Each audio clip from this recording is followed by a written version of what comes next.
예. 이번 시간에는요, 여러분들 아까 명령어 다음으로, 이제 그 조건 브랜치 명령을 나가도록 하겠습니다. 그래서 조건 브랜치는 어느 조건이 맞았을 때, 여러분들이 원하는 위치로 건너가는 그런 명령어가 조건 브랜치입니다. 그래서 이거는 조건이 맞아야만 되고요. 해당하는 조건이 됐을 때 이동을 한다라고 하는 거. 그걸 꼭 명심을 해주셨으면 하고요. 자, 그러면 어떤 것들이 있는지 한번 프로젝트를 보시면서 설명드리도록 하겠습니다. 페이지를 보면요, 여러분들 91페이지에 있는 내용이고요. DCFSZ라는 명령어부터 스타트를 하겠습니다. 자, 이 명령어는 앞에 있는 DC라고 하는 것은 디크리먼트입니다. 하나 뭔가를 빼는 그런 명령어죠. 자, 빼는데요. 어떤 내용을 빼냐면 F라고 하는 파일 레지스터에 있는 내용을 뺍니다. 하나를 빼요. 그리고 그 결과를 D에다가 저장을 합니다. D라고 하는 거는 F하고 W가 들어갈 수 있다라고 했었죠. 그래서 이 결과가 뺀 결과가 0이 되면 다음 명령어로 스킵을 하는 명령어입니다. 그래서 0이 되면 다음 명령어로 스킵을 하고요. 자, 그러면 밑에 이제 그 결과에 대해서 W면 워킹 레지스터에다가 저장하고요. F면 파일 레지스터에다가 저장을 하는 겁니다. 그래서 앞전에 우리가 봤던 디크리먼트하고 똑같아요. 근데 빼고 얘는 조건이 맞는지 안 맞는지에 따라서 브랜치를 하더라라고 하는 거죠. 자, 그럼 명령어를 잠깐 볼까요? 얘를 mfw인데요. mf라고 하는 레지스터에 있는 파일 레지스터에 있는 내용을 하나를 뺍니다. 그리고 그 결과를 워킹 레지스터에다가 집어넣어요. 그럼 그 결과가 0이면 go to continue를 수행을 하고요. 그 다음에 0이 아니면 1이 되는 거죠. 0이 아니면 go to lena로 가는 겁니다. 0이 아니면 go to lena로 가고요. 0이면 다음 명령어를 수행하더라. 아까 얘기했죠? 결과가 0이면 다음 명령어를 수행하더라. 그러니까 이 다음 명령어를 수행하게 되는 거죠. 그래서 결과가 0이면 다음 명령어, 아니면 밑에 있는 바로 명령어를 수행을 하는 그런 동작이더라 라고 하는 거죠. 그래서 얘가 여기 나와 있죠?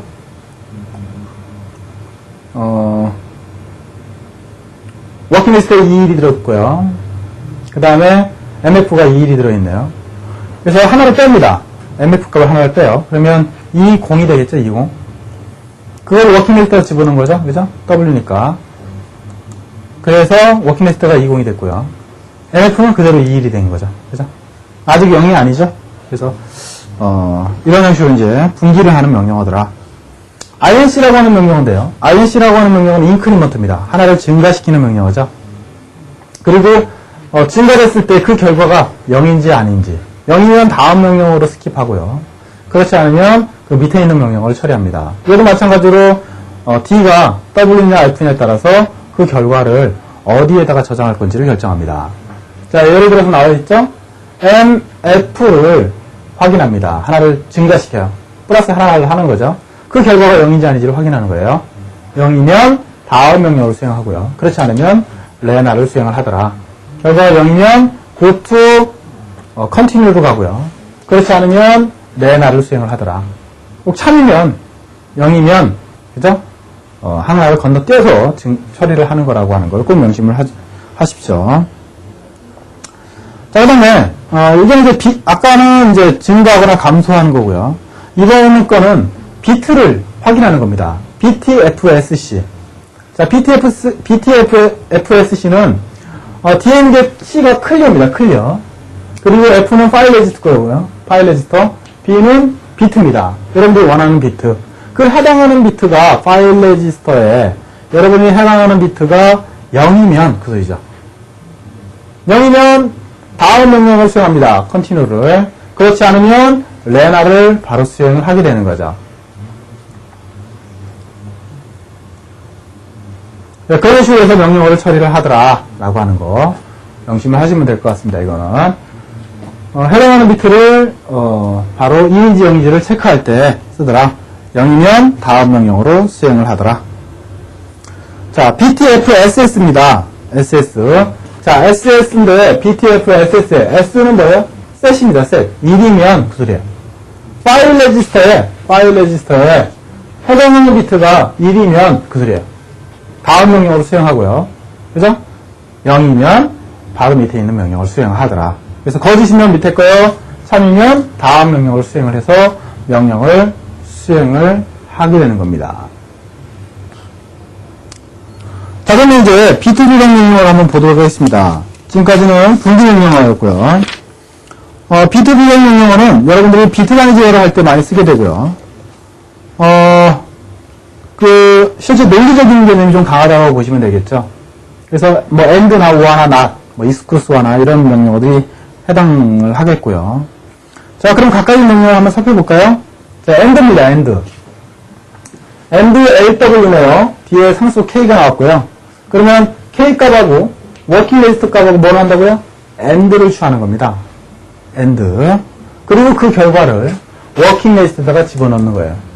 물론 K라고 하는 상수 값은 0에서부터 255의 범위를 가질 수가 있습니다. 그리고 상태 레지스터도 변화를 가질 수가 있겠죠. 자, 그러면 워킹 리스트가 현재 0이에요. 그죠? 그리고 결과가 0인데 두 개를 뭐예요? AND를 취하죠?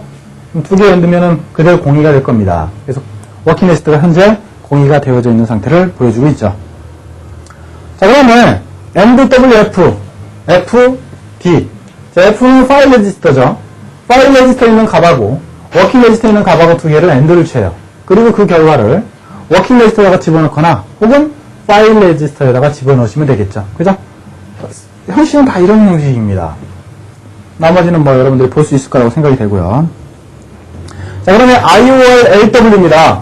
이거는 뭐냐면 OR예요. OR. 논리고. 그래서 워킹 레지스터 값하고 상수라는 K 값하고 두 개를 논리 곱을 합니다. OR을 해요. 그 다음에 그 결과를 워킹 레지스터에다가 저장하는 명령어입니다.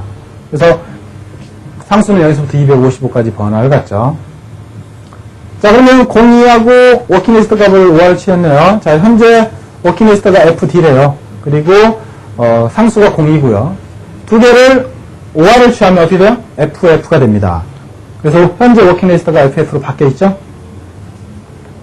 밑에 이름 나와 있으니까 참고로 보시면 되겠네요. 0000, 0010 이게 2죠? 1111, 1101, 이게 이제 FD죠. 그래서 FD하고 02하고 5R을 취하면 1111, 1111 이렇게 되겠죠. 그래서 FF가 됩니다. 자, 그 다음에 IORWF입니다. IORWF. 뒤에 파일 리스트가 나와 있네요. 이것도 마찬가지로 파일 리스트하고 워킹 리스트하고 두 개를 5R을 취해서 그 결과를 워킹에다 저장하거나 혹은 파일 리스트에다가 저장을 하더라. 그래서 얘를 두 개를 드러났죠? 이거는 뭐 여러분들이 보실 수 있을 거라고 생각이 돼요. 다 똑같은 형식으로 가기 때문에요. 그 명령의 의미만 여러분들이 앞으로 배우시면 되겠죠. 자, 그러면 exclusive입니다. X는 exclusive고요.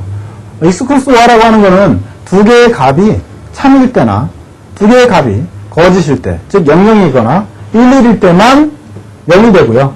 두 개의 상태가 항상 반대인 경우, 하나가 1이고 하나가 0이고, 그죠? 하나가 0이고 하나가 1인 경우, 이런 경우는 항상 1이 되는 게 exclusive입니다. 그래서 다른 수가 들어야만 항상 1이 되는 거예요. 자, 그렇게 해서 그 값을 워킹 리스트에 저장하는 내용이 되겠죠. 현재 상수가 02네요. 02면 000101이요. 그 다음에 워킹 리스트가 0F네요. 0F. 0F는 00001111이 되겠죠. 두 개를 exclusive를 하면 어떻게 돼요? 0000 1101 이렇게 되겠죠. 그죠? 그래서 이런 결과가 바로 나오더라.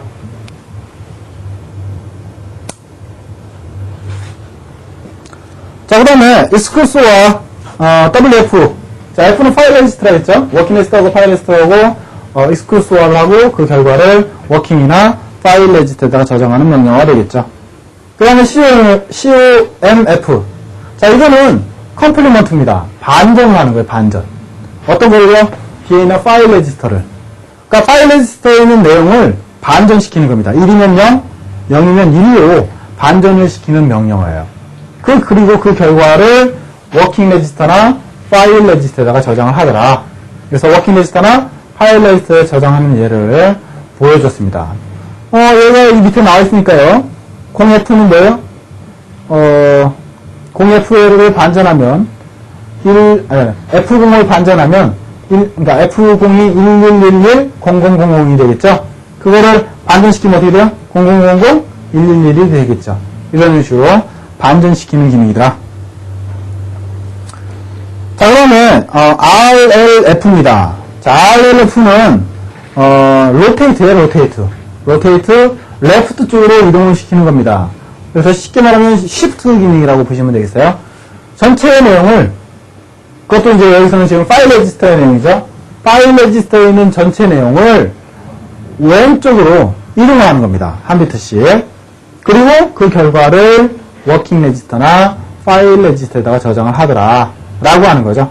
그리고 그 시프트 됐던 결과 중에 1이 캐리 플래그로 넘어가게 되는 거예요. 그래서 이거는 한쪽으로 이제 시프트를 시킬 때 사용되는 명령어더라 라고 하는 거.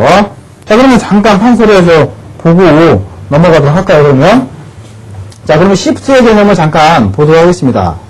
자, 지금 현재 값이 1,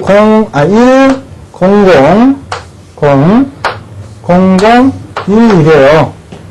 자, 이거를 왼쪽으로 시프트를 하게 되면 어떻게 돼요?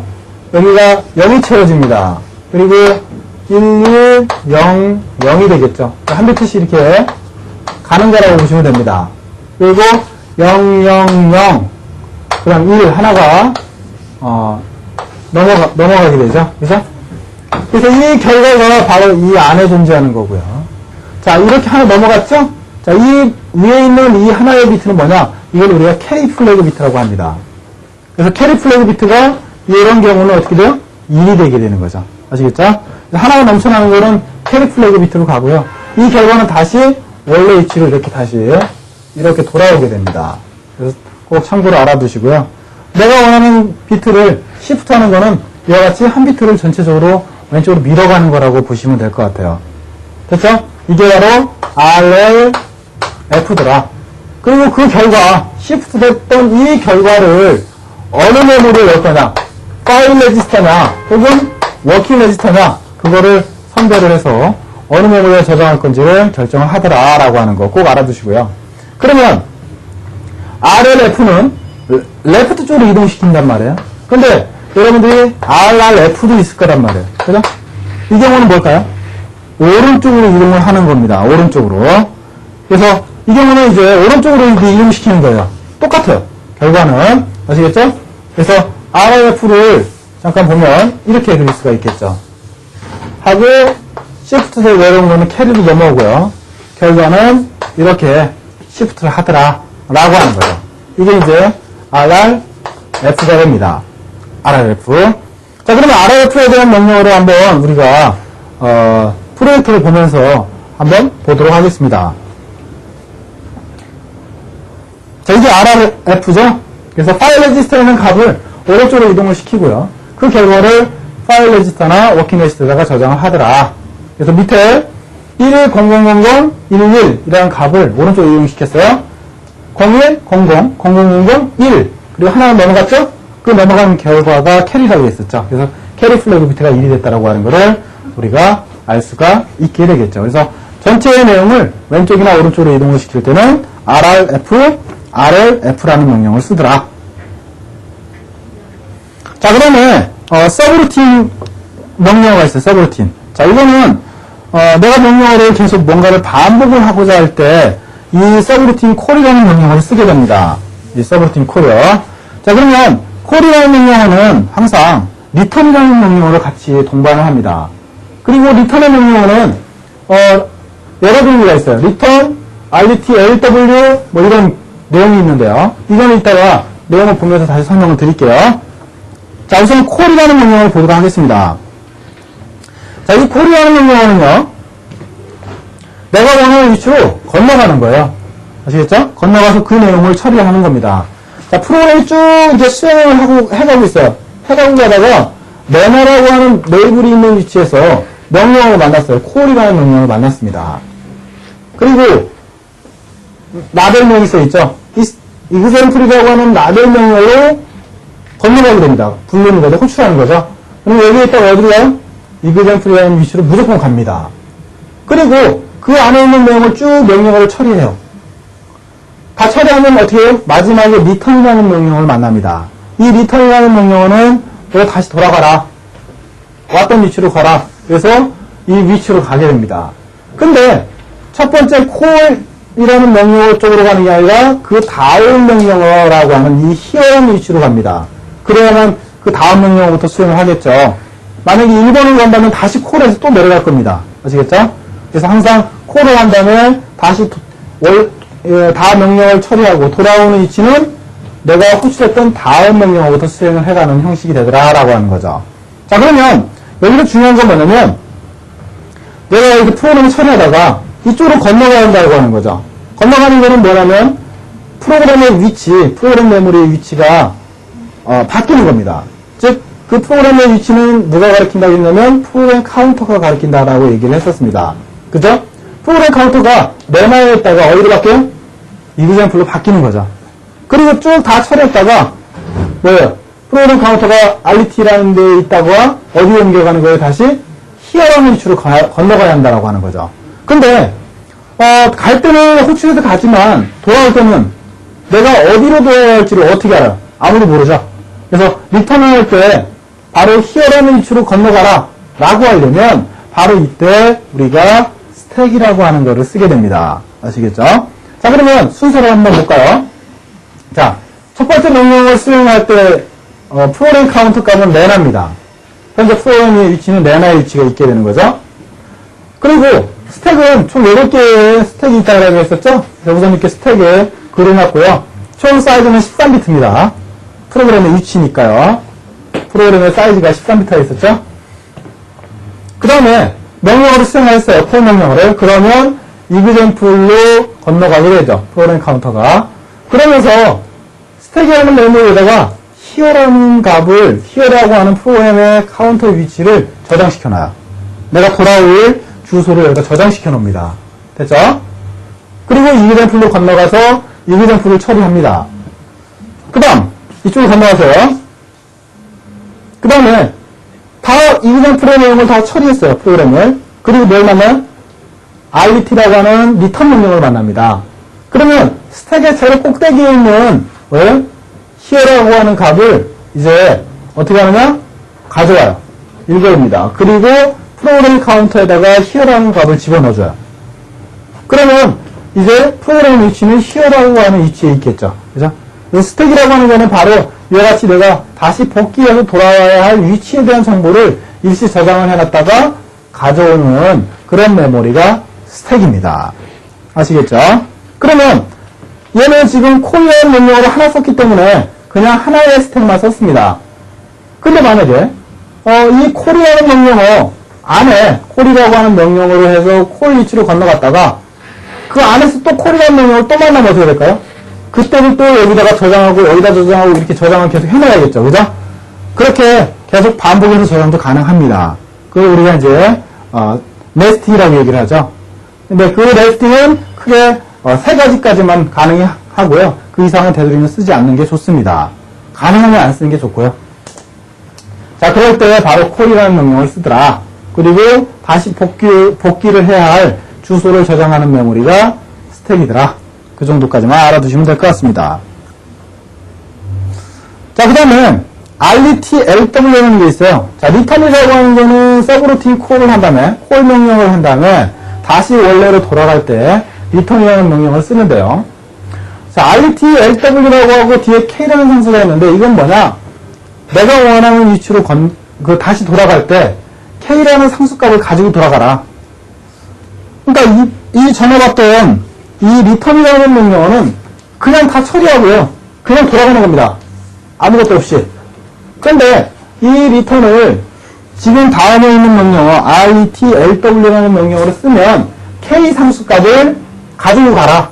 가지고 올라가라. 그 소리입니다. 그래서 상수값을 하나 더 가지고 돌려줄 때 RUTLW라고 하는 명령을 씁니다. 이거는 이따 뒤에 쓸 때 그때 보도록 할게요.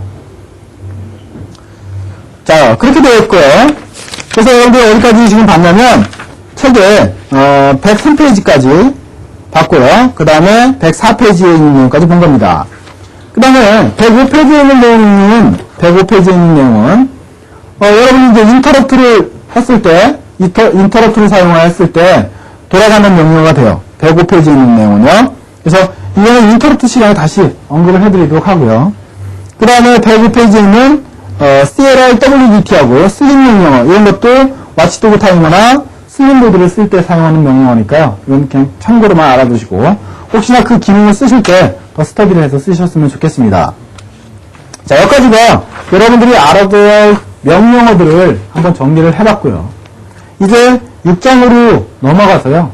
여러분들이 이런 명령어를 이용을 해서 프로그램을 짠 상태에서 어떻게 처리하고 그 결과를 어떻게 이용을 하는지 여러분들 그거를 좀 배우셔야 이제 직접 프로그램을 짜면서 해볼 수가 있습니다. 이 과정은 실험이 좀 필요하고요. 여러분들이 지금 현재 가지고 있는 이 보드를 이용을 하셔야 합니다. 그래서 이 보드하고 그 다음에 시리얼 통신 케이블이 같이 이제 제공이 되니까요. 그거를 여러분들 컴퓨터에 시리얼 통신 포트에 같이 이제 연결을 해주시면 되겠습니다. 자, 연결을 하시고요. 지금 현재 이 보드에 보면, 여기 이제 LED가 이렇게 연결이 되어 있습니다. LED. 이쪽에요. 자, LED가 연결이 되어 있죠? 자, 이 LED를 이제 실험을 하기 때문에, LED에 보면 이렇게 점퍼가 있습니다. 여러분들,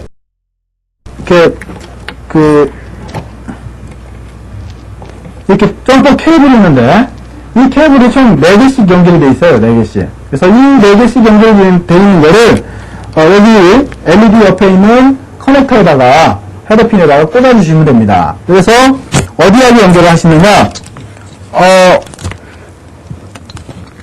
이쪽에 지금 케이블이 꽂아져 있는 부분 있죠? 자, 이 부분이 이 커넥터, 이 케이블이 꽂아져 있는 부분이 바로 지금 PIC10이고요. 이 보드는 PIC하고 그 다음에 801, 그 다음에 2313을 같이 쓸 수 있도록 만든 보드이기 때문에요. 여러분들 PIC만 쓰는 경우는 PIC 보드 부분만 제공이 되니까요. 나머지 부분은 다른 과정에 쓰는 거라고 하는 것만 알아두시면 될 것 같습니다. 그래서 이 PIC에 보면 핀이 나와 있어요. 그래서 거기에 보면 RB0에서 RB7번까지 이렇게 써 있습니다. 글자가. 그 부분을 여러분들이 이용을 해주시면 될 것 같습니다. 그래서 그 부분하고 바로 이쪽에 있는 그 LED 부분하고 같이 연결만 해주시면 돼요. 이 점프를 해서 점프만 해주시면 회로는 모든 회로는 연결이 됩니다. 자, 그 연결된 부분을 지금 현재 여러분들 그 책에 107페이지에 있는 내용이에요. 107페이지에 있는 내용이고요. 자, 107페이지에 있는 내용하고 그 다음에 각각의 소프트웨어를 쓰는 방법을 한번 따라서 한번 해보도록 하겠습니다. 자, 이거는 프로젝트의 내용을 보면서 한번 설명을 드리도록 하겠습니다. 자, 여러분들이 회로를 연결을 하는 거는요, 지금 이렇게 연결이 되어 있습니다. 그래서, RB0에서 RB7번까지 다 LED를 이와 같이 하이로 해서 제어할 수 있도록 연결을 해놨어요. 자, 이 하이로 하든 로드로 하든 그건 상관없습니다. 그렇겠죠? 근데 여기는 현재 하이로 되어 있고요. 지금 보드상에는, 노시로 제어할 수 있도록 되어 있으니까요. 반대로 연결되어 있다고 보시면 되겠죠? 결과만 이제 반대로 나가는 거니까.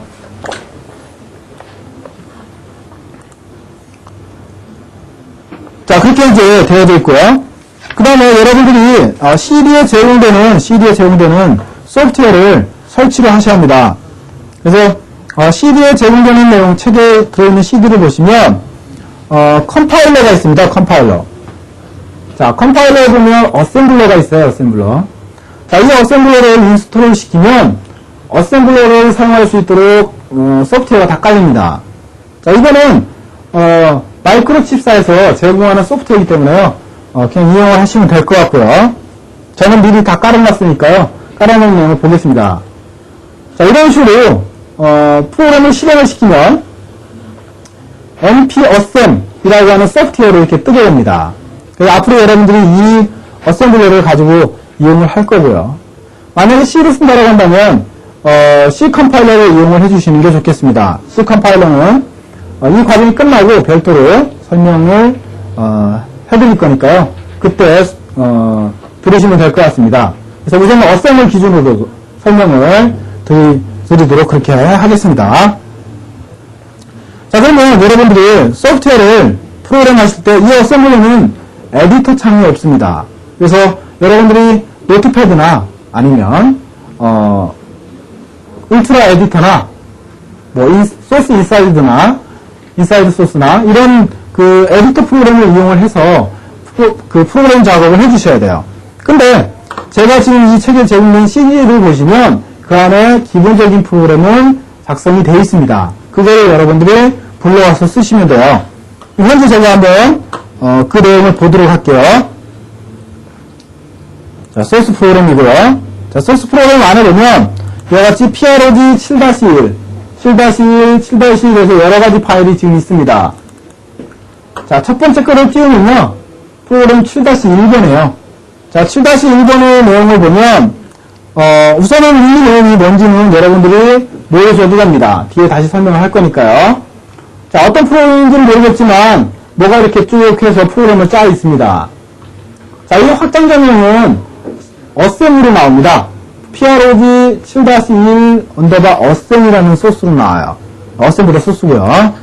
그 다음에 밑에 있는 이 내용들은 여러분들이 이거는 필요 없습니다. 지금 현재는 이 부분은 이렇게 지워져도 상관이 없어요. 그러니까 소스 하나만 있으시면 되는 거죠. 됐죠? 그리고 작업은 여기서 그냥 여러분들이 수정을 하셔도 됩니다. 에디터로 해서 수정을 다 하시고요. 그 다음에 아까 얘기했던 것처럼 프로그램을 이렇게 인스톨 합니다.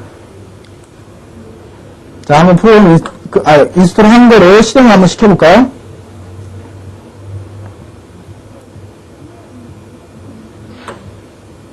자, 이렇게 나와 있고요. 그죠?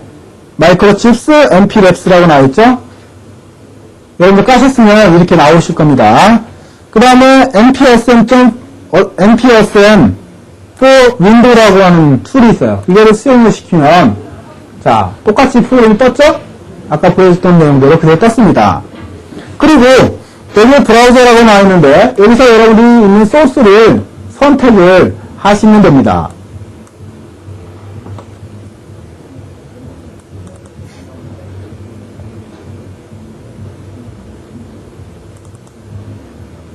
자, 여러분들이 그 소프트웨어를 깔아놓은 위치로 가셔서 선택을 하시면 됩니다.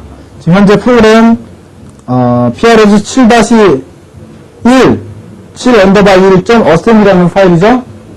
자, 이거를 클릭을 하고 확인하시면 여기에 경로가 설정이 됩니다. 자, 그리고 여러분들이 이제 설정할 거는 여기에 있는 generated 파일이라고 하는 게 나와 있습니다. 자, 에러 파일을 만들 거냐, 그리고 리스트 파일을 만들 거냐, 오브젝트 파일을 만들 거냐. 그래서 이거를 세 개를 클릭을 해주시고요. 이거는 디폴트로 설정이 되니까요. 그대로 쓰시면 될 것 같고. 그 다음에 프로세서의 이름을 열라. 이렇게 나오죠? 그래서 PI16F84, 16084 선택을 하시면 되고요. 그 다음에 여기는 어셈블러라고 있어요. 어셈블러. 자, 이거를 누르시면 돼요.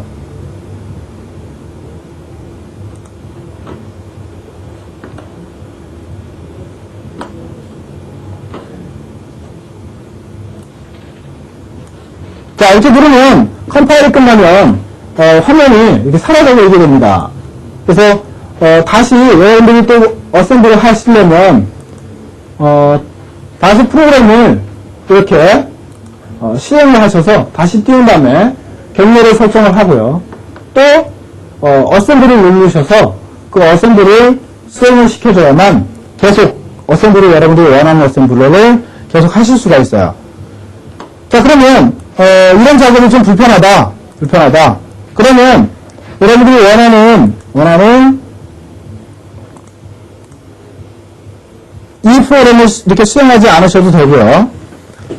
제가 그 기본 과정에서 그러니까 805의 컴파일러 쓰는 과정에서 이 로브블록 프로그래머라고 하는 소프트웨어를 잠깐 사용하는 방법을 설명을 드렸는데요. 이거는 여러분들이 PIC에서 쓰던 어디에서 쓰던 상관은 없습니다. 그래서 이 프로그램을 이렇게 이제 실행을 시키시면 돼요.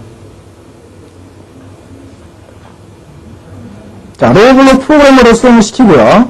그 다음에 여기 보면 옵션이라고 하는 게 있어요. 옵션. 자, 이 옵션에 가보면 빌더라고 하는 게 있고요. 이 빌더를 여러분들이 지금 깔아있는 소프트웨어에 위치로 가시면 됩니다. 아이고, 죄송합니다.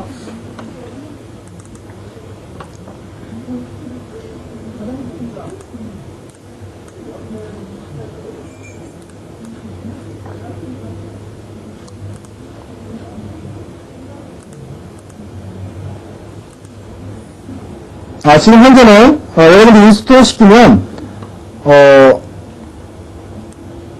C 루트에 프로그램 파일즈 밑에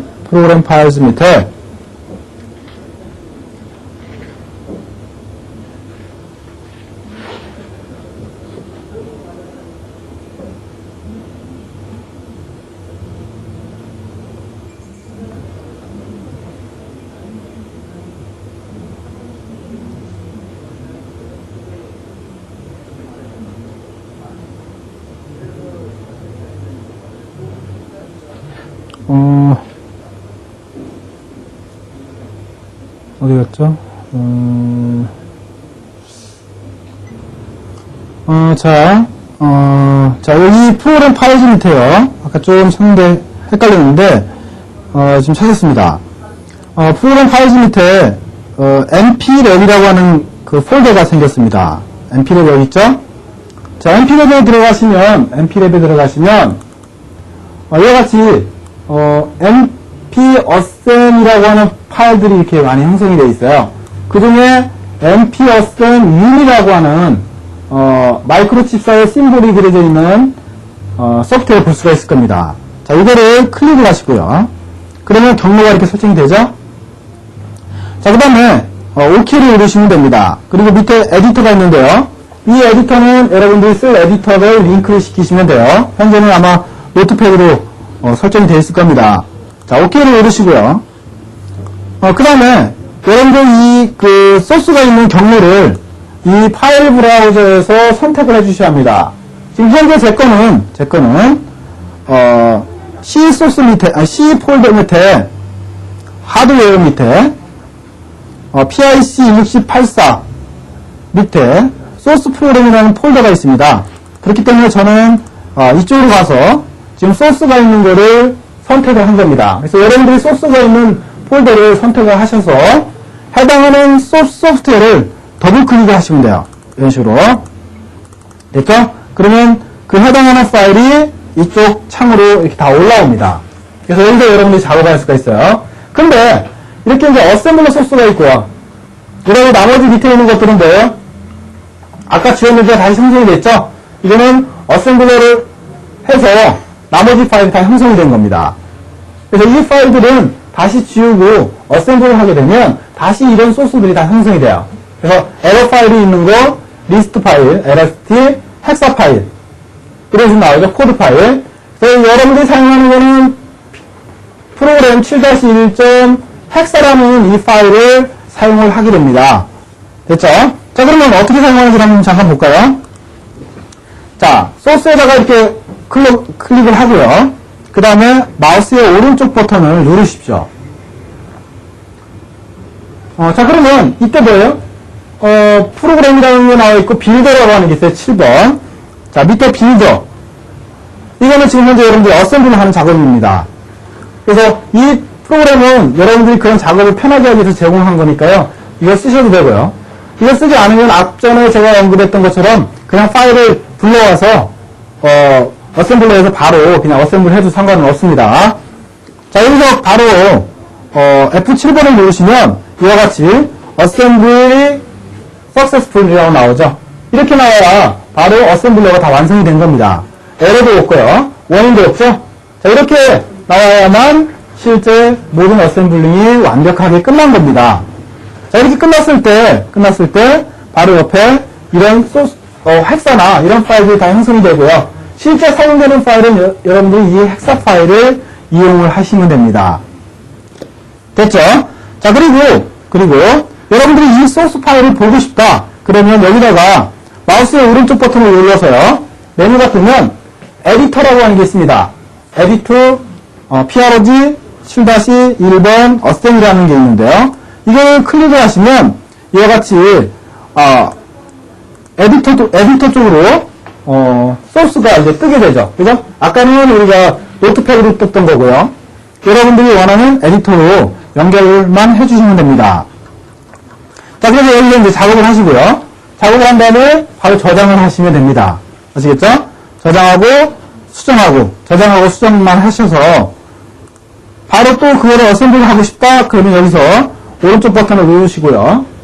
그 다음에 빌더를 누르시면 됩니다. 그러면 또 이렇게 어셈블을 하게 되는 거죠.